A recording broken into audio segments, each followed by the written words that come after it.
एक बार एक सास बहू थी। सासू जी सेठ जी के घर काम करने जाती थी तो वहाँ एक ताक में गणेश जी की मूर्ति रखी हुई थी। सेठानी उस काम करने वाली को रोज एक रोटी देती थी तो वो काम करने वाली आधी रोटी तो घर लाती और आधी गणेश जी को चढ़ा देती। बहुत दिन हो गए। एक दिन बहू ने सासू जी से पूछा कि सासू जी, आपकी सेठानी कैसी हैं कि रोज आधी रोटी देती हैं? कल मैं आपके काम पर जाऊंगी। अब दूसरे दिन वो सेठ जी के यहाँ काम करने गई और सामने ताक में गणेश जी के यहाँ रोटियों के टुकड़ों का ढेर पड़ा था तो वह घर ले आई और छाछ में गला दी। तो सासू जी बोली कि मुझे सेठानी रोज एक रोटी देती थी तो आधी गणेश जी को चढ़ा देती और आधी घर लाती। इस तरह गणेश जी का दिया बहुत धन उनके पास हो गया।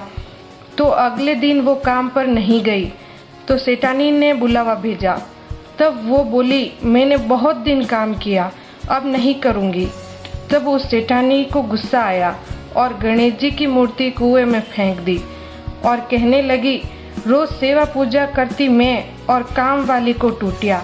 इधर सेठ जी बाहर गए हुए थे तो नाव के अंदर नदी पार कर रहे थे तो नाव डूबने लगी। तब सेठ जी ने गणेश जी को याद किया तो झटपट पार होकर घर आए। सेठानी से पूछा कि ताक में जो गणेश जी की मूर्ति थी वो कहाँ गई? तब सेठानी बोली कि पूजा तो मैंने करी और गणेश जी टूटे उस काम वाली को, इसीलिए मैंने गणेश जी की मूर्ति को कुएं में फेंक दिया।